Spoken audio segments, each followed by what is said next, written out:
Jadi kalau ada kiai, habib, ustadz cerita mimpi yang sahih, kamu mengatakan mimpi kok dibuat dalil. Al-Quran tuh pakai mimpi jadi dalil.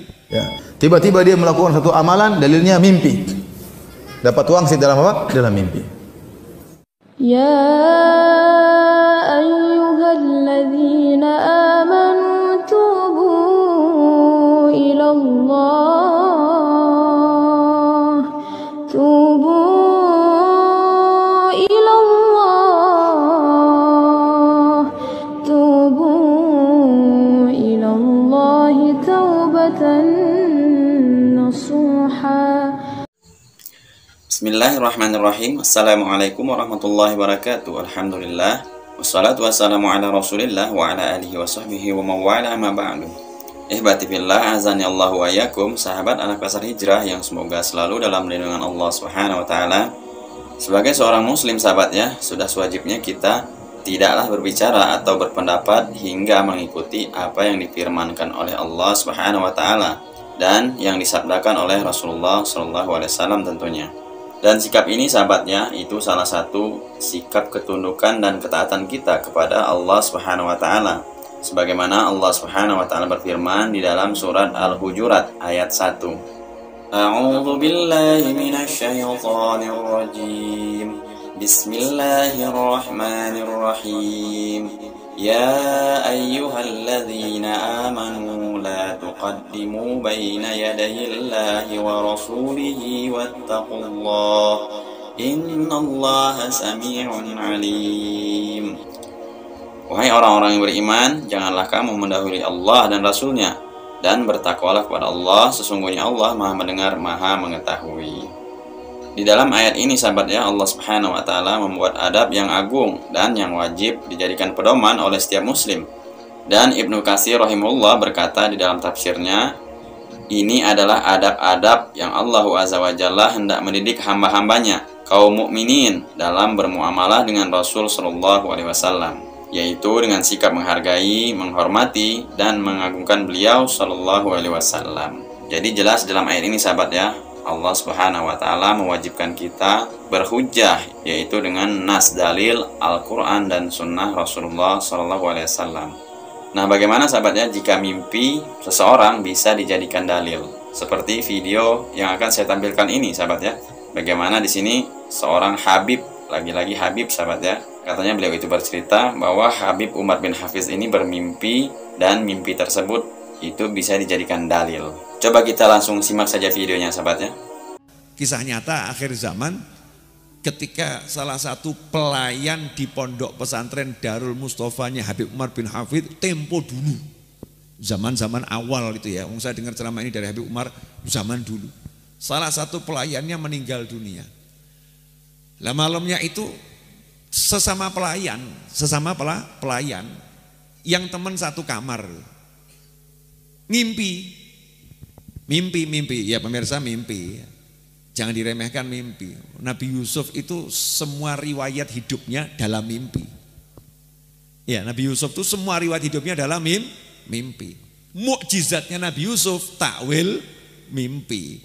Jadi kalau ada kiai, habib, ustadz cerita mimpi yang sahih, kamu mengatakan mimpi kok dibuat dalil. Al-Quran tuh pakai mimpi jadi dalil. Imam Bukhari menjadikan mimpi sebagai sesuatu yang penting sehingga dimasukkan di dalam Sahih Bukhari. Nabi SAW bersabda, ru'yatul mu'min, mimpi seorang mukmin 1/46 bagian dari kenabian. Jadi kalau ada kiai, habib, ustadz cerita mimpi, kamu meremehkan syariat Islam. Ngeri. Ya, sebelum diremehkan tak dalili sih. Mimpi biar mantap. Oh, berarti mimpinya orang soleh, mimpinya ulama itu penting. Nah, dalam mimpinya tadi ketemu sama temennya yang Al-Baturu tadi dia. Khodim ini. Kelasnya kelas khodim, bukan kiai, habib, ustadz, guru, ajengan, bukan syekh, khodim. Bagian ngepel, bagian nyetrika, bagian nyuci, bagian masak ini di pondok itu.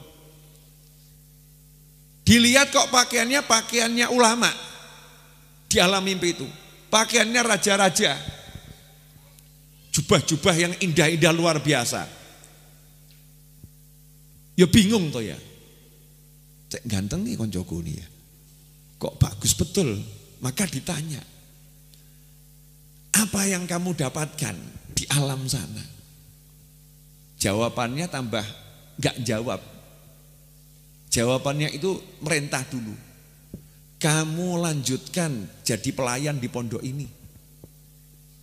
Kenapa begitu? Karena sejak saya meninggal sampai hari ini gak ketemu mungkar nakir. Lah kok iso? Iya, ketika jenazah saya diletakkan di masjid untuk disolatkan, santri-santri yang nyantri di pondok ini itu kan leluhurnya banyak yang keturunan Nabi Muhammad SAW. Aduh, pusing dengarnya sahabat ya. Lagi-lagi ini dusta mengatasnamakan Imam Bukhari. Dan bagi sahabat yang mendengar perkataan Imam Bukhari tadi, tolong sahabat ya, sertakan komennya. Dari mana Habib Novel ini mengambil hujah seperti itu. Dan inilah sahabat ya, kelemahannya orang-orang ahlul bid'ah. Mereka berdalil dengan semau mereka. Mereka tidak mengedepankan dalil syar'i, dalil yang bersumber dari Al-Quran dan Sunnah. Mereka lebih mendahulukan hawa nafsu. Bahkan sampai-sampai mereka lebih mendahulukan mimpi sahabat ya. Sebagaimana yang dikatakan oleh Imam Syatibi rahimahullah. Beliau rahimahullah mengatakan, oleh sebab itulah ahli bid'ah dikenal dengan predikat ahlul hawa, karena mereka memperturunkan hawa nafsu atau ra'yu, keinginan dan keyakinan pribadi mereka, enggan mengambil dalil-dalil syar'i sebagai kebutuhan dan dasar pendalilan. Mereka justru lebih mendahulukan hawa nafsu mereka dan tertumpu pada ra'yu-ra'yu mereka sendiri, sementara dalil-dalil syar'i mereka lihat belakangan.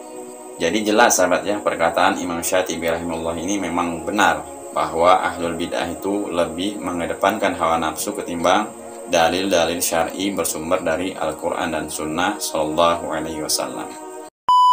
Di antara sumber akidah yang keliru adalah menjadikan mimpi sebagai sumber akidah. Ini juga musibah banyak menimpa saudara-saudara kita dari antara kaum muslimin. Ya, tiba-tiba dia melakukan satu amalan, dalilnya mimpi. Dapat wangsit dalam apa? Dalam mimpi. Yang lebih canggih, saya bermimpi ketemu Nabi SAW. Nabi ajarkan saya wiridan ini. Nabi ajarkan saya sholat ini misalnya. Kita bilang Rasulullah SAW meninggalkan banyak hukum-hukum, hadis-hadis Nabi SAW banyak. Itu aja antum, ini jelas dari Nabi SAW. Sanadnya sahih. Adapun dalam mimpi masih banyak kemungkinan. Kau salah lihat, kau salah dengar. Ya. Mimpi kan tidak jelas seperti orang lagi bangun.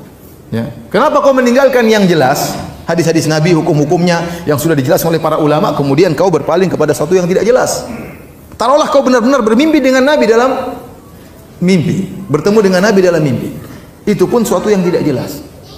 Apalagi para ulama telah ijma', kata Nawawi rahimahullah dalam Majmu' Syarh al-Muhadzab, Al-Majmu' Syarh al-Muhadzab, kata beliau, ijma' ulama tidak boleh mimpi dijadikan dalil.